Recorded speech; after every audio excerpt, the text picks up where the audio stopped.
फैरोइंग cage से बच्चे मरने बंद हो गए क्योंकि वो दबते नहीं है। फिर नीचे हीट मैट लगा रखा है हमने कि जब बच्चा पैदा होता है तो उसको टेम्परेचर ज़्यादा चाहिए होता है। ऊपर हीट बल्ब लगा रखा है। 10-12 फार्मर हैं, हमने मिलकर ग्रुप बनाया। हम गाड़ी करते हैं किराए पे, अपने जानवर भरते हैं और नॉर्थ ईस्ट जाके सेल करके आते हैं। तो इससे जो प्रॉफिट ट्रेडर ले रहा था हमसे, तो वो प्रॉफिट हम में आपस में डिवाइड हो जाता है और वो हमें नुकसान में होने से बचा लेता है। और मैं कहना चाहूँगा कि अगर किसी भाई के पास माल तैयार हो रहा है, या तो वो हमसे संपर्क कर ले, हम साथ में मिलकर ले जाएंगे, या फिर वो अपना कोई रास्ता निकाले। किसान भाइयों नमस्कार। किसान भाइयों, आज का जो टाइम है पिग फार्मिंग इंडस्ट्री के लिए काफ़ी मुश्किलों भरा चल रहा है। लोगों को प्रॉफिट नहीं हो रहा है, लोगों के एनिमल सेल नहीं हो रहे हैं, उनको नुकसान हो रहा है और यहाँ तक कि लोग अपने फार्म भी बंद कर दे रहे हैं। दोस्तों, ऐसी मुश्किल घड़ी में अपने फार्म को कैसे प्रॉफिट में ला सकते हैं, क्या चीज़ आप करें जिससे आपको नुकसान ना हो और आपका फार्म सक्सेसफुली चलता रहे। तो आज की इस वीडियो में मैं आपको ऐसे एक किसान भाई से, साथ एक ऐसे युवा से मिलाऊंगा जो ऐसी मुश्किल घड़ी में अपने फार्म को प्रॉफिट में ला रखा है जिन्होंने, और अपने फार्म को सफलतापूर्वक चला रहे हैं। तो चलिए आज आपको मिलाते हैं उस फार्मर से और जानते हैं क्या चीज़ आप ऐसा करें जिससे आपका फार्म प्रॉफिट में चलता रहे। अखिलेश जी नमस्कार। नमस्कार प्रवेश जी। कैसे हो सर? बहुत बढ़िया जी। सबसे पहले तो हमारे जो दर्शक आपको देख रहे हैं, अपना और अपने फार्म का परिचय दीजिए। सभी दर्शकों को नमस्कार। मेरा नाम अखिलेश कुमार है और मेरा पिगरी फार्म है सिंह लाइव स्टॉक्स के नाम से, जो कि तेड़ा गांव में स्थित है, जिला बागपत में, उत्तर प्रदेश में। यूपी के अंदर है बेसिकली? यूपी के अंदर है जी हमारा फार्म। और रहते आप दिल्ली में? हाँ, रिहाइश मेरी दिल्ली में जी, पूरी फैमिली दिल्ली रहती है। तो अप एंड डाउन सर कैसे करते हैं? डेली बेसिस पे करते हैं या फिर यहाँ पे स्टे कर लेते हैं? नहीं, मैं डेली बेसिस पे तो नहीं करता, मैं स्टे करता हूँ क्योंकि मेरा फीड का बिजनेस भी है, मैं वो भी देखता हूँ और फार्म भी है। तो वीकली मैं जाता हूँ घर पे जी जी, बस, बाकी मैं इसे देखता हूँ। थोड़ा सा बताइए अपना बैकग्राउंड के बारे में। इससे पहले आप क्या कर रहे थे? इससे पहले 2016 तक मैंने जॉब की है और मैं एक टैक्सी कंपनी थी, कोई कैब के नाम से, उसमें एक जनरल मैनेजर था। तो उसके बाद कुछ स्थितियां ऐसे हुई, हमने कुछ अपने बिजनेस के बारे में सोचा जी, और कई सारे बिजनेस देखे, हमने पता करा, उनके प्लस नेगेटिव दोनों चीज़ देखी और उसके बाद में हमने डिसाइड किया कि हाँ, हमें पिगरी में एंटर करना है और 2016 में हमने इसमें फाइनली स्टार्ट कर दिया। तब से हम इसमें चल रहे हैं। कंटिन्यू आप चल रहे हैं? कंटिन्यू चल रहे हैं हम। फार्मिंग भी कर रहे हैं रेगुलर बेसिस पे। धीरे धीरे हम आगे बढ़ते गए। फिर हमने फीड का काम शुरू किया। जी जी, बस अब फीड का काम भी बढ़ रहा है और अब हमने आगे ले जाके जानवर भी बेचने शुरू कर दिए नॉर्थ ईस्ट आके। अच्छा सर, ये मुझे बताइए, इससे इस लाइन में जब आने से पहले आपने क्या क्या बिजनेस देखे और क्यों आपको पिग फार्मिंग अच्छा लगा? ये इसमें आने से पहले देखो, बिजनेस की बात करूँ तो मैंने FMCG बिजनेस देखा है और टैक्सी बिजनेस, जैसे मैंने बताया कि जॉब किया, तो वो बिजनेस भी देखा है मैंने। जी जी। और पिग फार्मिंग में आने का रीज़न थोड़ा सा यही था कि मेरा थोड़ा सा नेचर की तरफ, एग्रीकल्चर की तरफ झुकाव था।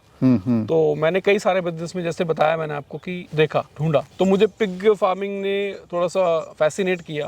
पहली बात तो जो यूट्यूब पे प्रॉफिट देखे मैंने, उसके बाद में मैंने इसको डीपली स्टडी किया, थोरोली स्टडी किया, बहुत ज़्यादा, करीबन 8-10 महीने हमने लगाए, मल्टीपल फार्म से विजिट किए, प्रैक्टिकली चीज़ें आपने प्रैक्टिकली समझा, नेगेटिव्स देखे बेसिकली हमने, जो लोग नहीं देखते। फिर हमने छोटे लेवल से इसको शुरू किया और तब से हम इसको धीरे धीरे बढ़ाते आ रहे हैं। कभी रुक जाते हैं, कभी बढ़ाते हैं, पीछे हटने का नहीं सोचा। जी जी, बस आगे ही बढ़ रहे हैं इसमें धीरे धीरे। तो किस साल से आपने इसकी शुरुआत करी थी? 2016 से की थी, तो ऑलमोस्ट 10 इयर्स हो गए हमें। अप्रैल 2016 में हमने शुरू किया था। और सर, इस दौरान आपने काफ़ी उतार चढ़ाव देखे, काफ़ी पिग फार्मिंग बंद हुए, बीमारी आई है, लोगों को प्रॉफिट नहीं हुआ जो सोच के आप लोग आए थे इस इंडस्ट्री में। तो काफ़ी उतार चढ़ाव देखे, आपने क्या क्या देखा सर उतार चढ़ाव आपने इस इंडस्ट्री में? उतार चढ़ाव तो 10 साल का समय बहुत लंबा समय होता है और इस बिजनेस के अंदर जल्दी उतार चढ़ाव आते हैं। जब स्टार्ट हमने किया था तो उस टाइम पे 110 रुपये का रेट हुआ करता था, फिर वो रेट नीचे पहुंच गया, बहुत मंदी आई। उसके बाद में फिर नोटबंदी आई। नोटबंदी के टाइम पे फीड लेना बड़ा मुश्किल हो गया था। फिर कोविड की 2 वेव्स आई हैं,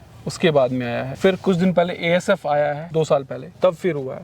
और अब आप देख रहे हो कि रेट बिल्कुल नीचे पहुंचा हुआ है क्योंकि प्रोडक्शन ज्यादा है, डिमांड उतनी नहीं है। तो ये चैलेंजेस हैं बेसिकली। इन चैलेंजेस को हम धीरे धीरे जैसा कर सकते हैं एड्रेस कर रहे हैं, सोल्यूशन निकालने की कोशिश करते हैं, जैसे हम समझते हैं उसको, फिर उसके अकॉर्डिंग काम करते हैं। धीरे धीरे फिर हम आगे उसमें बढ़ते जा रहे हैं। अखिलेश जी, आज की जो वीडियो है उसको बनाने का मकसद ये था कि आप इस टाइम भी, जो बड़ा कठिन टाइम चल रहा है फार्मरों का, उसमें आप कैसे अपने फार्म को सस्टेनेबल बना सकते हैं और कैसे, चाहे प्रॉफिट कम हो लेकिन प्रॉफिट हो, तो उस बारे में आपसे जानेंगे। पहले चलते हैं फार्म के अंदर, और काफ़ी कुछ आपने यहाँ पे किया हुआ है, ठीक है, जो काफ़ी अच्छा लगा मेरे को। एक तो आपने सर फार्म पे बहुत ज़्यादा पैसा आपने नहीं लगाया है। हाँ बिल्कुल बिल्कुल नहीं लगा ये हम देख रहे हैं सर, अक्सर लोग जो है काफी लाखों रुपए लगा देते हैं फार्म के ऊपर। फार्म पे पैसा लगाने का ना लगाने का रीजन ये है कि फार्म की जो बिल्डिंग है उसने पैसा नहीं देना, पैसा जो जानवर ने देना है। तो जो पैसा आपको अननेसेसरी बिल्डिंग के ऊपर लगाना है वो बिल्डिंग में ना लगा के जानवरों के रख रखाव पे, उनकी अच्छी फीड खिलाने पे खर्च करें और उनके स्वास्थ्य पे ध्यान दें, ताकि प्रॉफिट वो दें आपको। जी जी। कम प्रॉफिट भी आएगा, जानवर ज़्यादा होंगे तो ऑटोमेटिकली आपको प्रॉफिट एक अच्छा मिल जाएगा। अगर आप जानवर ही कम रखोगे और सोचोगे कि ज़्यादा प्रॉफिट हो जाए, वो नहीं हो सकता। अभी सर जैसे हम देख रहे हैं बाहर ही हैं आपके फार्म के, तो ये क्या क्या आपने इसमें लगाया हुआ है? सरकंडे हो गए ऊपर ये? हाँ, ये नीचे पूरा छप्पर है, सरकंडो बना हुआ, बांस का बना हुआ है। ऊपर फिर इसके ऊपर एक्स्ट्रा लेयर हमने जो पत्ती डलती है, फूस कहते हैं उसको, तो वो करी हुई है। फिर बीच में कुछ ज्वार हमने इसके ऊपर डाली हुई है, पॉलीथीन है इसके अंदर, और इसके ऊपर वेंटिलेशन फैन भी हमने लगा रखे हैं इस छप्पर के अंदर ही, ताकि जो हीट है वो ज़्यादा ना बने। अगर ज़्यादा हो तो हम एग्जॉस्ट फैन ऑन कर देते हैं तो वो सारी हीट बाहर निकल जाती है। तो इस तरह के फार्म बनाने में कितना सर खर्चा आया आपको? देखो, एग्जैक्ट तो हमने स्टार्टिंग में बनाया था, उस टाइम करीबन 15 लाख रुपए आसपास हमारे लगे थे, और इसके बाद चेंजेस होते गए चलते गए, तो वो चेंजेस तो चलते रहते हैं, वो तो ऑन गोइंग प्रोसेस है। और गर्मी या सर्दी वगैरह में सर कोई इसमें दिक्कत? नहीं, इसमें ना तो गर्मी में कोई दिक्कत है ना सर्दी में कोई दिक्कत है, दोनों मौसम में ये बढ़िया रहता है और काफ़ी हद तक अमोनिया को भी ऑब्जॉर्व करता है। थोड़ा सर इसके बारे में बताइए, आपने क्या रखा हुआ है यहाँ पे, क्या सिस्टम क्या हुआ है? फैरोइंग केज है बेसिकली, ये हमने स्टार्ट किया था एज एक्सपेरिमेंटिव जी। हमारे फार्म पे भी जैसे सभी पे आती है तो मोर्टेलिटी आनी शुरू हो गई थी कि बच्चे जब पैदा होते हैं तो दब के मर जाते हैं। तो इससे फैरोइंग केज से बच्चे मरने बंद हो गए क्योंकि वो दबते नहीं है। फिर नीचे हीट मैट लगा रखा है हमने कि जब बच्चा पैदा होता है तो उसको टेम्परेचर ज़्यादा चाहिए होता है। ऊपर हीट बल्ब लगा रखा है ताकि वो बढ़िया कंडीशन में रहे। आप देख रहे हो कितने बढ़िया से हैप्पीली खेल रहे हैं, आराम कर रहे हैं। जी जी। तो सर अभी कितना स्टॉक है आपके पास में टोटल अगर बात करें तो? अप्रॉक्सीमेटली 300 प्लस एनिमल्स हैं हमारे पास में, 300-315 के आसपास होंगे, छोटे बड़े मिला के। ये तो रेगुलर है, हमारा मंथली बेसिस पे स्टॉक तैयार होता रहता है, जाता रहता है।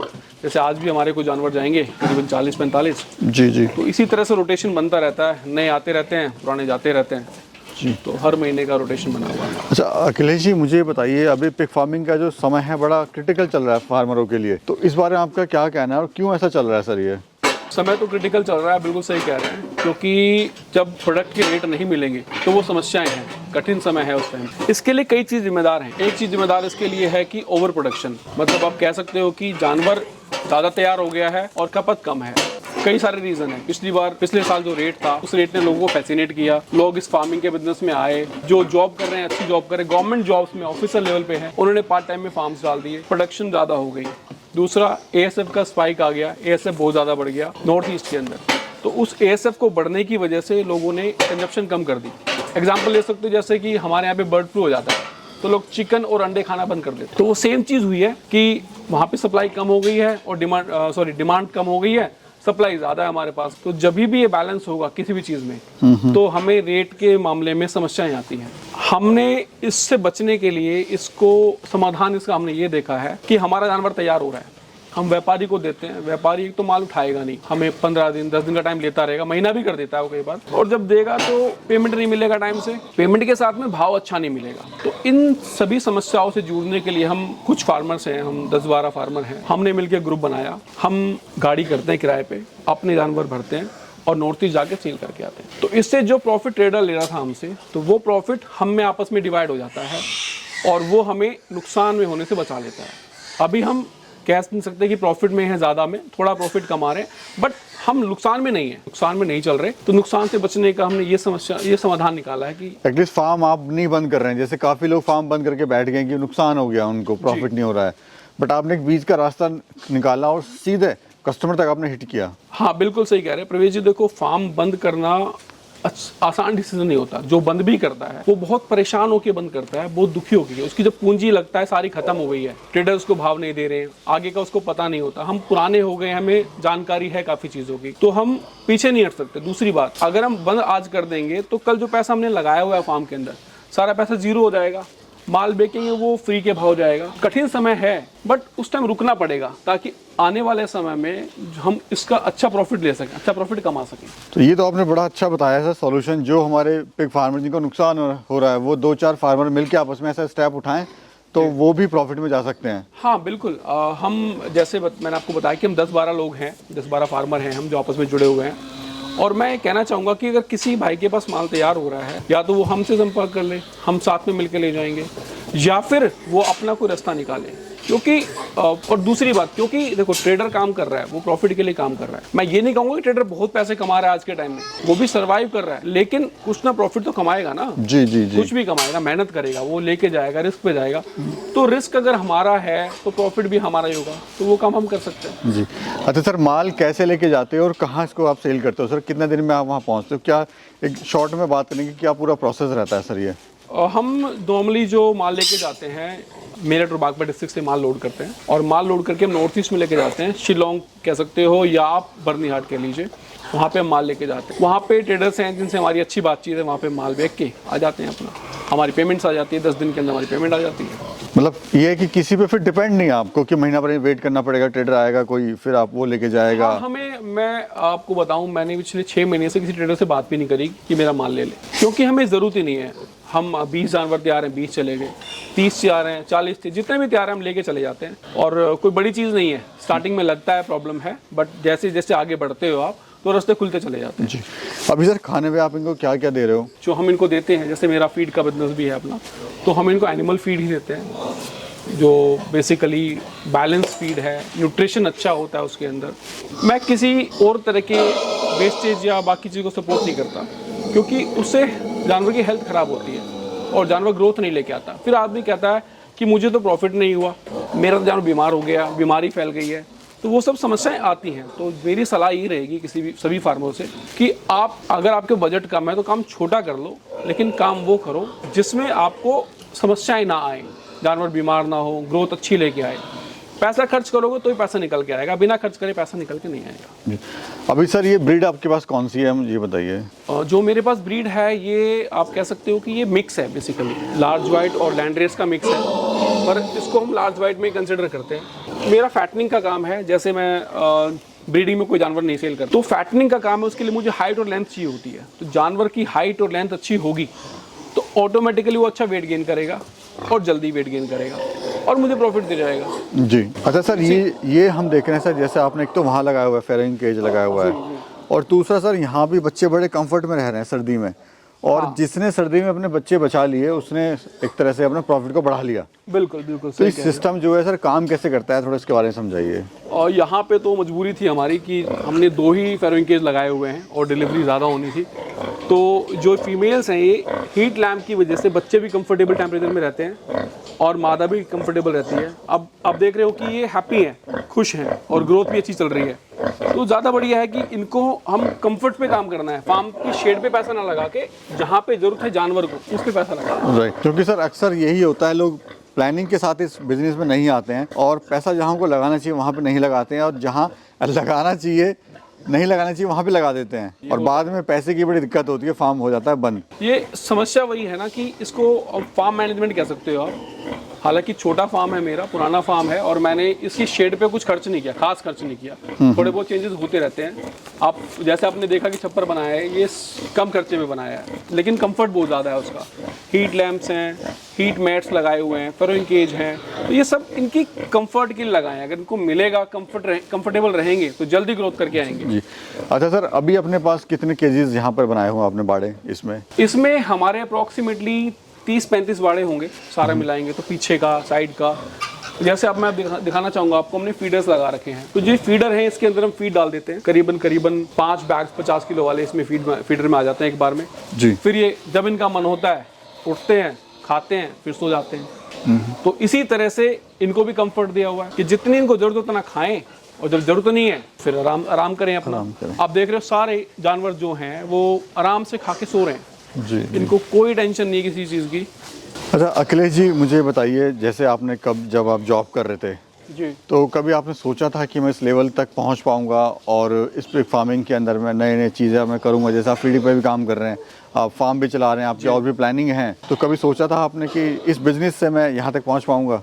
हाँ प्रवेश जी, पहले तो मैं कहूँगा मैंने सोचा ही नहीं था कि मैं दिल्ली से बाहर जाके, मतलब बेसिकली जहाँ मैं रहा नहीं हूँ, मैं गाँव में जाके काम करूँगा। बट एक तो डेस्टिनी है, कह सकते हो कि यहाँ पे आना था, फार्म शुरू करना था, और फार्म शुरू करने के बाद में जैसे लोगों से कांटेक्ट में आए, उनसे प्यार मिलता गया, फिर फीड के बिजनेस में आए, वो बढ़ता चला गया, तो ये चीज़ें जो धीरे धीरे बढ़ती जा रही हैं। अब हम अपने जानवर खुद भी सेल कर रहे हैं, तो हमें वहाँ के भी रास्ते मिल गए।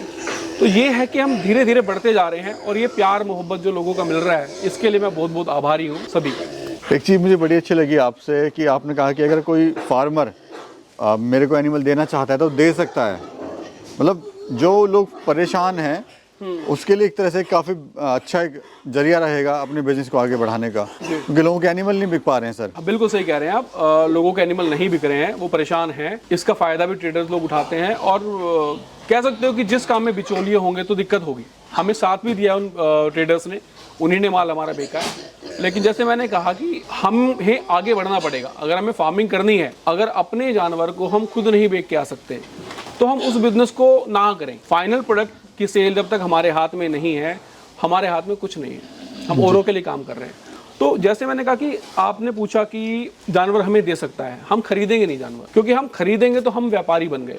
हम ये कर सकते हैं कि जो हम गाड़ी बना रहे हैं, अगर कोई फार्मर इंटरेस्टेड है तो उसमें ऐड हो जाए हमारे साथ में, ठीक है। उसमें आएगा 20-25-30 जानवर जो निकलते हैं हर महीने, वो निकाले, हमारे साथ में लेके जाए और उस प्रॉफिट को शेयर करे। कोई ये बोले कि जानवर मेरे से खरीद लो, भाई साहब हम खरीदेंगे नहीं, हम व्यापारी नहीं है, हम फार्मर हैं। हेल्प करेंगे बेसिकली, मिलकर हेल्प कर सकते हैं जी जी। हम उसमें मौका परस्ती नहीं करेंगे जी। प्रॉफिट कमाना हमारा मेन उद्देश्य नहीं है। हमारा इस सिस्टम से लड़ने का जो है मेन पर्पज हमारा वो है। सर 2026 और 27 का क्या प्लानिंग है सर अभी आपकी? देखो प्लान तो यही है कि हम एक्सपेंड करेंगे, फार्म को भी रिलोकेट करना है मुझे, क्योंकि कैपेसिटी बढ़ती जा रही है। तो हम इसके साथ में फैटलिंग यूनिट अलग से लगाएंगे। दूसरा जो हमारा मेन है कि अगर काम बढ़ेगा, रेट अच्छे आएंगे, तो फीड का बिजनेस भी बढ़ेगा। और हमारा जो दूसरा चीज़ है कि हमने गाड़ी जो बनानी है, अभी हम एक गाड़ी का प्लान कर रहे हैं, लगेगा लोग बढ़ते जाएंगे, लोगों का साथ में मिलता जाएगा, ग्रुप बड़ा हो जाएगा, तो और भी ज़्यादा चीज़ें हो सकती हैं जी। अभी हम नॉर्थ ईस्ट में एक ही जगह पे सेल करते हैं, तो अगर लोगों का सपोर्ट साथ रहेगा, व्यापारियों का सपोर्ट रहेगा, तो हम आगे बाकी चीज़ें भी जगह भी जा सकते हैं जी। सर अगर कोई आपसे फीड लेना चाहता है तो कैसे ले सकता है और किस तरह से आप उसको भिजवा सकते हैं? और फीड लेने के लिए बहुत आसान है। हमारी तो 3 दुकानें हैं, और लोगों की सहूलियत के हिसाब से हमने बनाई हुई है। पहली जो दुकान हमारी जिला बागपत में है, बड़ौद के पास में पित्रोदा गांव पड़ता है, बड़ौद सराय रोड पे, तो वहाँ पे हमारी दुकान है, वहाँ से लोग लेके जाते हैं। दूसरी दुकान हमारी रोहटा रोड पे है, लखवाया गांव में, वहाँ से लोग ले सकते हैं। अगर कोई हापुड़ के पास में है तो हापुड़ रोड पे हमारी दुकान है, केली गांव में। ये तीनों दुकानें हमारी ऑन रोड हैं, और हर दुकान के डिस्टेंस 30-35 किलोमीटर है, यानी जहाँ को फार्मर को कंफर्टेबल लगे वहाँ से ले सकता है। अगर किसी का बड़ा ऑर्डर है तो हमें कॉल कर ले, तो या व्हाट्सएप कर दे, हम उनको भिजवा देंगे उनके पास। जी जी। बट डील हम जो करते हैं वो 2 डिस्ट्रिक्ट में करते हैं, मेजरली बागपत और मेरठ। हम 2 जगह ही फीड देते हैं, क्योंकि यहीं की डिस्ट्रीब्यूटरशिप हमारे पास है ऑथराइज्ड। जी जी। अखिलेश जी बहुत अच्छी जानकारी आपने दी, और बेसिकली जो सबसे अच्छा मुझे लगा कि इस कठिनाई के समय भी फार्मर कैसे प्रॉफिट कमा सकता है, कैसे इस घड़ी से आगे निकल सकता है, वो मुझे बड़ा अच्छा लगा, और बहुत अच्छी जानकारी आपने दी हमारे किसान भाई को। उसके लिए आपका बहुत बहुत धन्यवाद सर। धन्यवाद। Thank you.